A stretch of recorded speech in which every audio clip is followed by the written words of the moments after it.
Hi friends. கிராமங்கள்ல தோப்பு வச்சிருக்கவங்க பார்த்தீங்கன்னா, ஒயர வந்து திருடிட்டு போயிட்டாங்க. மோட்டர வந்து களவாண்டிட்டு போயிட்டாங்க அப்படின்னு சொல்லி நம்ம கேள்விப்பட்டுருப்போம். ஆனா இங்க வந்து பார்த்தீங்கன்னா, ஒரு 10 மீட்டர் காப்பர வந்து அப்படியே கட் பண்ணி எடுத்துட்டு போயிட்டாங்க. ஏசி இன்டோர் யூனிட்லேருந்து வர ஒரு 10 மீட்டர் காப்பர் பைப் வந்து முறிச்சிருக்காங்க. முறிக்கும்போது பயங்கரமா சவுண்ட் வந்திருக்கு. சவுண்டு கேட்டு வெளில வந்திருக்காங்க. வந்து ஆப்போசிட் வீட்ல உள்ளவங்க தான் ஏதோ நாய்ஸ் வந்திருக்குன்னு நினச்சி அவங்கள்ட்ட பேசிட்டு அப்படியே போயிட்டாங்க. ஆனால் இதுக்குள்ளார சந்துக்குள்ளே வந்து பார்த்திங்கன்னா அந்த பைப்பை வந்து திருடிட்டு போயிருக்காங்க. இந்த காப்பர் லென்த் வந்து பார்த்திங்கன்னா ஒரு 10 மீட்டர் வரும். அவுடோர் யூனிட் அங்கே இருக்குது.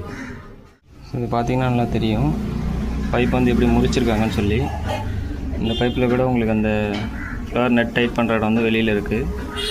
ஆனால் ஆஃப் நெட்டை பார்த்திங்கன்னா ஃபுல்லாகவே முறிச்சிட்டாங்க. இதோட இவ்வளோ ஹைட்டில் வந்து நானே பார்த்திங்கன்னா லேடர் போட்டு தான் ஏறி நிற்கிறேன். ஆனால் அவங்க எப்படி உள்ளே வந்து எப்படி அதை முறிச்சாங்கங்கிறது தெரியல. இது வந்து ரொம்ப ரொம்ப பேனிக் தரக்கூடிய ஒரு விஷயம். இடைக்கு தான் போட்டிருப்பாங்க. இதில் என்ன பெருசு அமௌண்ட் வந்துருக்குன்னு தெரியல. ஆனால் இதனால் கஸ்டமருக்கு வந்து ஏகப்பட்ட எக்ஸ்பென்சிவ் ஆகிடுச்சு இப்போது. ஏன்னா கிட்டத்தட்ட 10 மீட்டர் கிட்ட காப்பரை வந்து கட் பண்ணி எடுத்துகிட்டு போயிருக்காங்க. ஸோ நீங்கள் ரொம்ப ரொம்ப கேர்ஃபுல்லாக இருங்க.